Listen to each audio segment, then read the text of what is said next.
E aí, pessoal? Estamos aqui juntos mais uma vez para o programa A Caminho da Regeneração pela Rádio Boa Nova e um vídeo do canal YouTube da Editora do Fogo.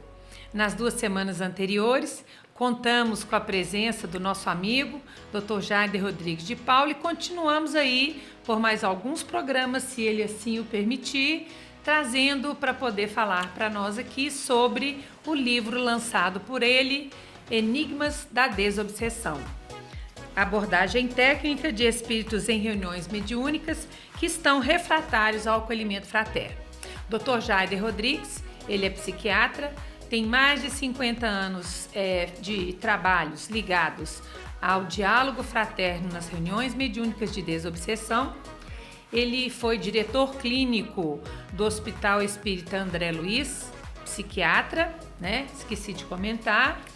E fundou aqui em Minas Gerais a Associação Médico Espírita, com sede no Instituto Renascimento de Assistência Psíquica, também aqui em Belo Horizonte. Então, nós estamos usufruindo aí de uma pessoa que, tanto na questão da área da espiritualidade, da mediunidade e do conhecimento da doutrina, tem muito a agregar valor. Seja bem-vindo aí ao nosso programa, viu, amigo? Obrigado, Maria. Já da semana passada, nós encerramos falando, comentamos sobre o atendimento a espíritos vingadores e falamos da importância do médium se desdobrar com consciência para os atendimentos a esses espíritos vingadores.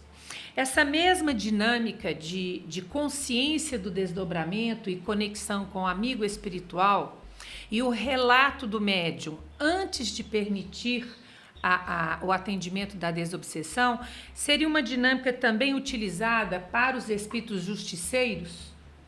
Aí sim, aí que essa dinâmica tem realmente um grande valor. Por quê? Porque quando o médium desdobra consciente, ele faz uma varredura no sentimento do espírito. Ele capta o sentimento do espírito, a real intenção que o espírito quer. Aí já facilita muito para o orientador. Quando você fala que ele faz uma varredura no sentimento do espírito, dá um exemplo de um médium que fez essa varredura. O que ele te informa? Ele informa assim, vou dar um exemplo claro, né? Um espírito, tem até no livro isso, esse caso tem no livro, não tenho certeza não. Você fala no primeiro ou segundo? No segundo livro. No segundo livro. O primeiro não tem casos, o primeiro é só... O segundo livro é esse aqui, né, gente? Esqueci de falar dele hoje, né? Desobsessão, relatos de técnicas e atendimentos mediúnicos. Mas você ia falando, Jair? É o seguinte, o espírito, o médium desdobrou, lúcido, e viu um espírito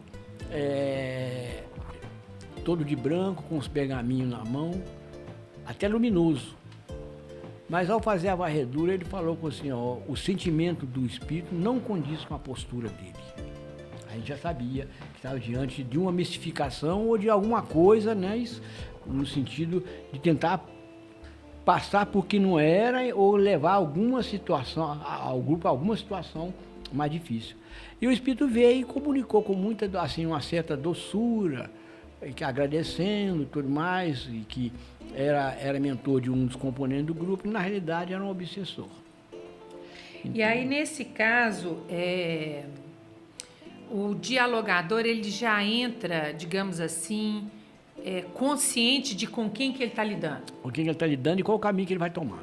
Então, por exemplo, o médium que não faz essa varredura, ele daria passividade a um espírito que ele fala, olha, tem um espírito aqui, todo vestido de branco, com os pergaminhos e uma postura assim de muita serenidade. Essa foi a leitura superficial do médium. Aí ele dá a comunicação, sem a varredura emocional. A serenidade eu interrogo, porque a serenidade é algo que você não consegue mimetizar, enganar.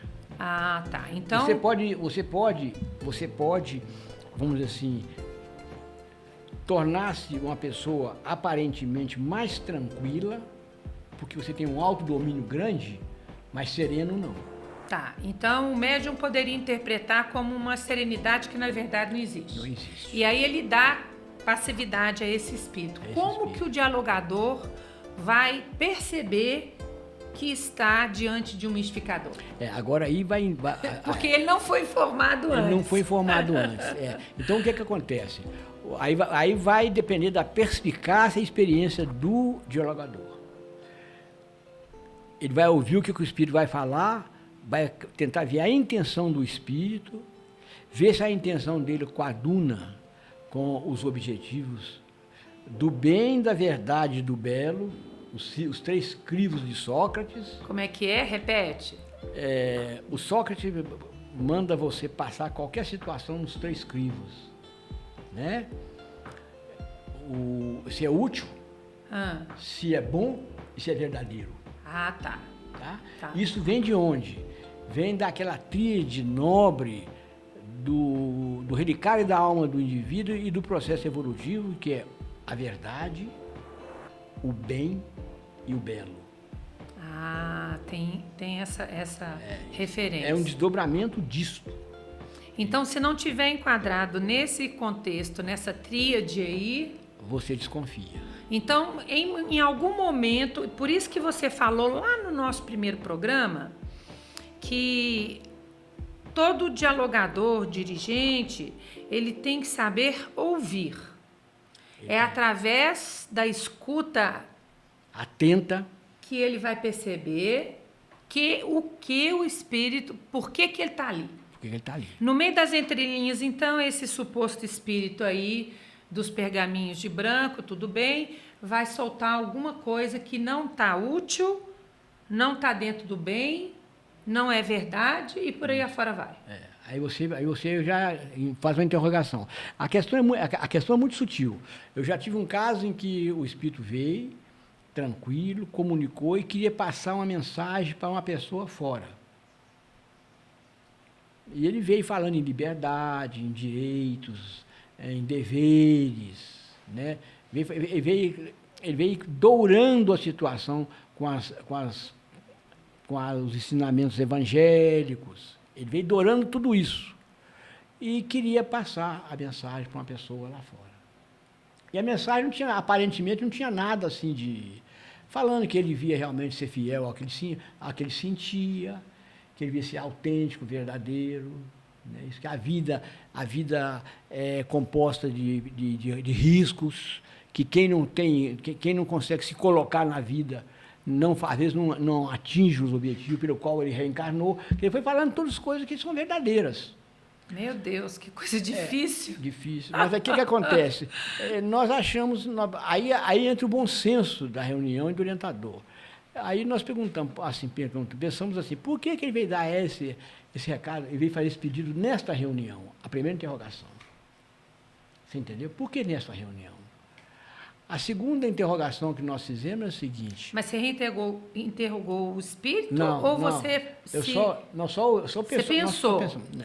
Nós só pensamos, né? E como a pessoa era uma pessoa lida, a pessoa que tinha conhecimentos, eu pensei cá com meus botões. Essa pessoa é uma pessoa que já é bem rodada em termos de ler evangelho, doutrina espírita. Se ele estiver vivendo algum conflito, o mentor dele vai poder orientá-lo melhor até que essa pessoa. Então entendi. Então você está falando do outro encarnado que ia receber a mensagem. Que ia receber a mensagem. Ah, tá. Aí eu fiz esse link com outros encarnados. Entendi. Aí eu falei com ele que nós íamos pensar sobre o assunto, porque eu não estava seguro e aí nós íamos pensar sobre o assunto. Aí ele agradeceu e quando o médium voltou, eu perguntei ao médium, o que você sentiu dele, da vibração dele? O médium falou comigo assim, não, eu não senti uma vibração diferente, não. Eu senti uma vibração comum. Eu falei, comum é? Aí uma pessoa que estava na reunião, uma pessoa que estava na reunião falou assim com a gente, olha, se esse recado chegar para essa pessoa faz parte de um conselho de uma entidade aqui em Belo Horizonte, e ele está doido para poder fazer uma cisão nesse conselho. Se isso chegar para ele, é o que ele quer. É o aval para poder acabar com o trabalho. Isso. Aí, o que nós falamos? Aí nós não passamos o recado, não. Seguramos a mensagem e na outra reunião, quem ia conversar com ele era uma outra pessoa. Eu falei com ele assim, questiona ele, fala que você não está acreditando nele, não. Vamos ver se ele é mentor mesmo. Ó. Porque nós já questionamos na reunião uma vez um mentor, era mentor mesmo. Nós questionamos o mentor na reunião, porque o médium ficou meio inseguro, nós questionamos o mentor, e ele falou assim, não, você está certo, você tem que questionar mesmo. Eu falei, eu queria te pedir um favor. Faça uma oração para nós aí, invoca o Criador. Ah, meu santo pai. Ele comentou? Ele comentou, ele falou, com o máximo prazer. Com o máximo prazer. Então, o mentor de verdade vai orar de boa fé, aí tranquilo. Ele falou, eu agradeço a oportunidade que você me dá de falar com o meu Criador. E fez a prece tranquila. Aí eu sabia. Era um médium que estava com problema. Um outro médium. Era um outro médium que falou, mistificador. Um outro médium na reunião, atuado por um outro espírito. Ou ser dirigente é mais difícil que ser médium. Então, esse espírito, ele veio, eu falei com ele, questiona ele, fala que você não está acreditando nele. Fala assim, de chofre para ele, que você não está acreditando nele. Aí ele falou, mas por que você não está acreditando? O médico, o outro orientador questionou ele, falou, por que você não está acreditando em mim? O que tem essa mensagem demais? Então já passou a defender o ponto de vista dele. O que é essa mensagem demais? Ele falou, não, nós não estamos acreditando em você, não, sabe? Essa mensagem sua está muito estranha. Ele ficou em silêncio, depois ele deu uma gargalhada. Então já é o justiceiro. E falou assim, você fala com esse idiota aqui, o médium? O médium? Nossa Senhora! Que por ele já tinha passado, viu? Oh, meu Deus! Por ele já tinha passado. Aí, a mensagem não foi. Aí depois eu perguntei a uma pessoa assim, conhecido do médium, como é que o fulano anda, hein? Ele falou, maus. Pronto. Aí eu senti por que ele não captou a vibração do espírito. Porque ele não estava bem, estava na mesma sintonia do espírito. Então ele não sentiu o diferencial de vibração. Nossa, mãe. Tem que ser um trabalho de equipe, né, Jair? É de equipe. Não é uma pessoa só, não. Porque assim, eu vou falar com você, tomando aí conhecimento dessas histórias, fora as que eu já vivi, o médium, se ele não tiver humildade para poder ver que ele precisa, né, de ajuda, e não se melindrar com as correções, ele acaba enfiando o pé na jaca, como diz aqui em Minas Gerais, né? Ele torna-se um elemento duvidoso. Duvidoso. Agora, o que tem excesso de zelo, ou que tem medo de errar, também fica duvidoso. O equilíbrio é o melhor. Ah, meu santo. Então, vamos voltar aqui.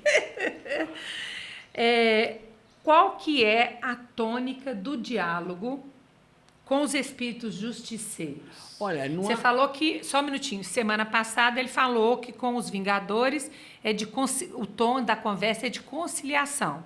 Voltem lá para vocês assistirem o programa da semana passada. E qual que é o tom do justiceiro? O tom aí, ele não é mais um de reconciliação. Não? Por que não? Porque esse elemento, esse justiceiro, é um elemento que já está vinculado geralmente a uma organização criminosa do mundo astral. Nós chamamos o justiceiro, o feiticeiro, o chefe de falange, entendeu? Mistificadores, religiosos. Não, até o mistificador não. Não? Não, os religiosos refratários, os magos negros, de inimigos públicos. Inimigos públicos. Eles estão a favor de um caos na Terra. Eles não estão objetivando uma pessoa ou outra, não. Geralmente eles estão objetivando instituições que estão fazendo...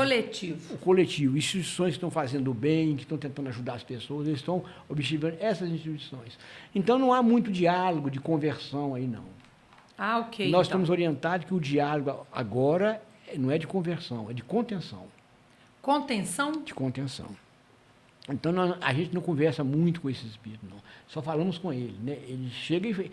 Porque o discurso de um justiceiro é aquele discurso do livro Libertação de André Luiz. De André Luiz, do Gregório. Se você não tiver afinado com o espírito de fraternidade e aquela passagem do Cristo, o Sermão da Montanha, bem-aventurados os misericordiosos, que receberão misericórdia, você assina por baixo do Gregório, do que ele escreveu. Porque ele fala, eu não fui buscar ninguém nenhum lá, vieram aqui para a consciência culpada deles. Vamos fazer com eles só aquilo que eles estão pedindo.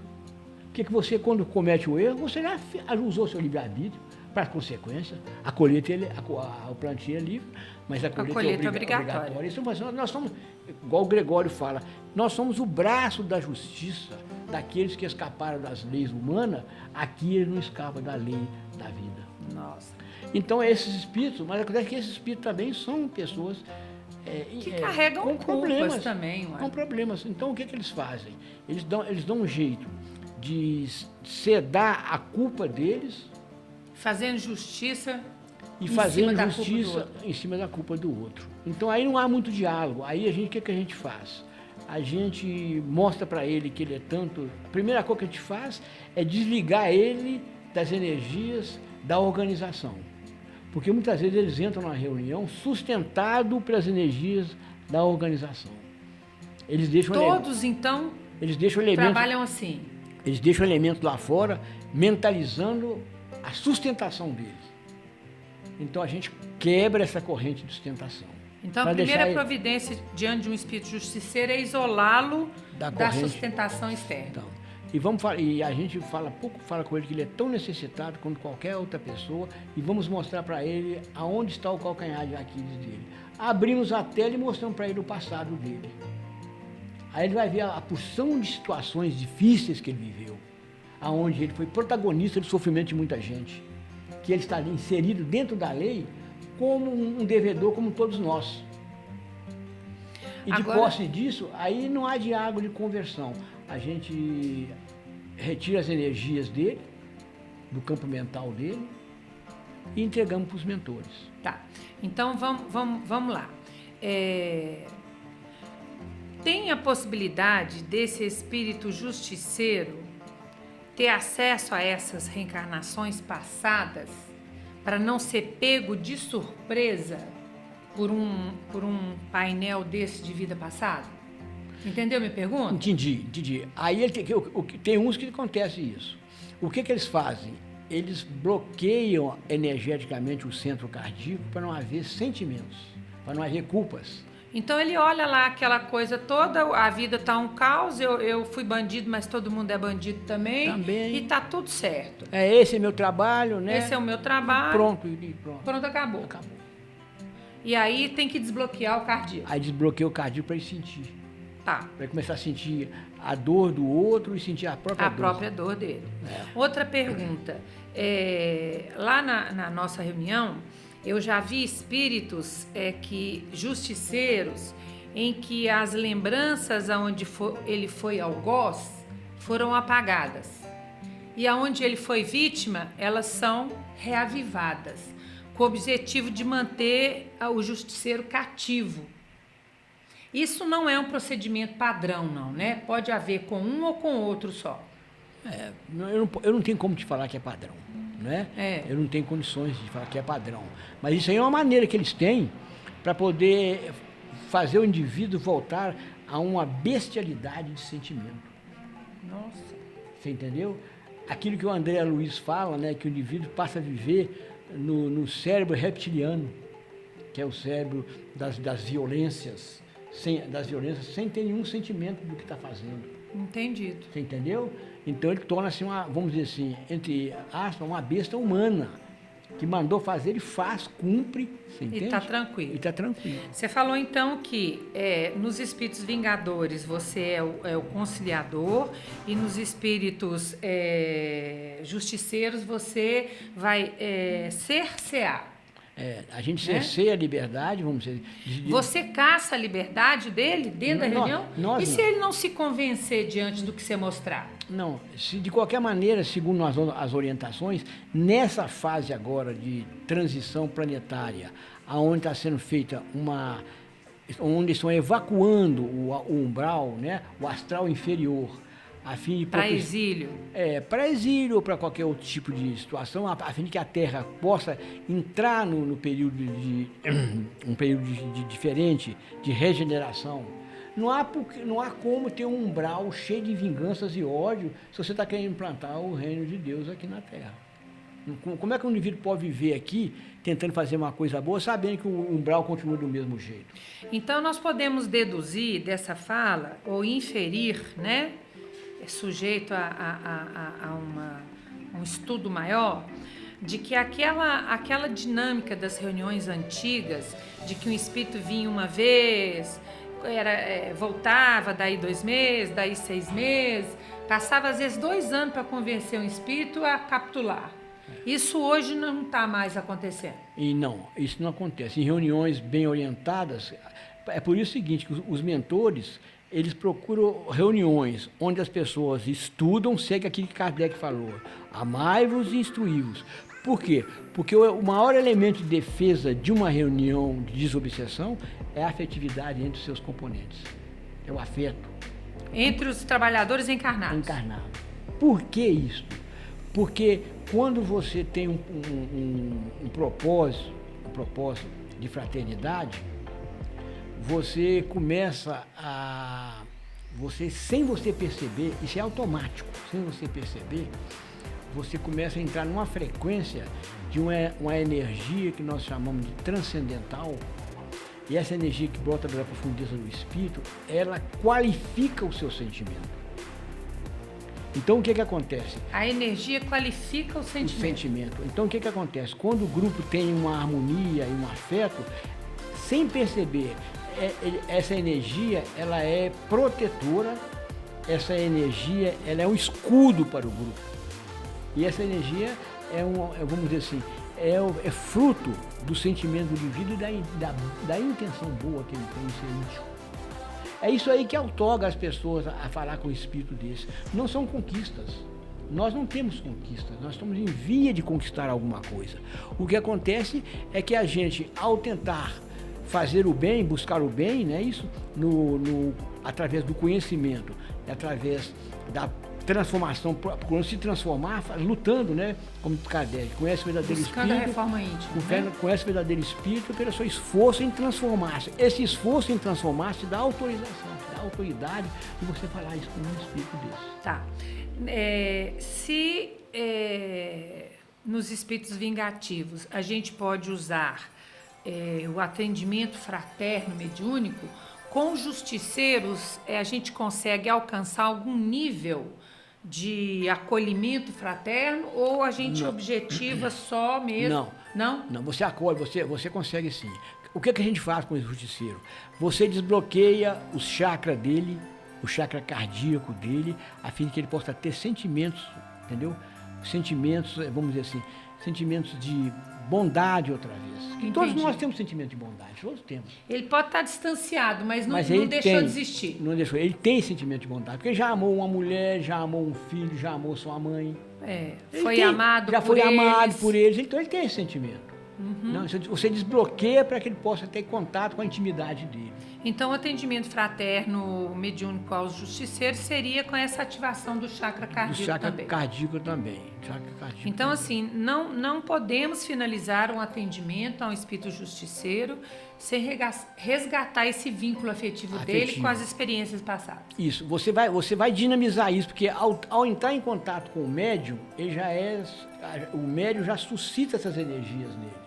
Entendido. Já ativa essas energias dele, não está em contato com o médium. Então ele já está num ambiente diferente.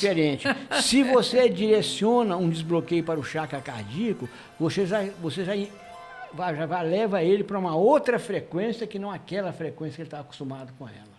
Você trabalha primeiro o cardíaco no justiceiro ou o centro mental? Não, depende muito da situação. Mas de uma maneira geral, a gente desbloqueia o mental dele, porque ele está cristalizado num tipo de ideia. Ah, sim. Ao você inverter a rotação do chakra frontal dele, você faz com que ele descristalize esse tipo de ideia. Ele abre uma polivalência mental, o que ele não tem. Entendi. Então, você faz o mesmo no cardíaco. Você inverte a rotação do chakra para poder descristalizar aquele sentimento de frieza. Põe uma energia mais aconchegante ali. Mais aconchegante, amorosa. E aí volta para a rotação normal. Volta para a rotação normal, leva ele ao sono e entrega aos mentores. Tá.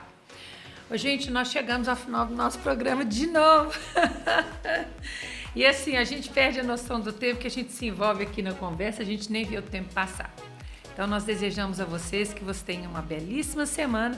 Fiquem conosco, porque semana que vem nós vamos pegar essa deixa da inversão dos chakras e vamos falar sobre isso no próximo programa. ou no próximo vídeo. Um grande beijo para vocês. Fiquem com Deus. Não é isso? Isso.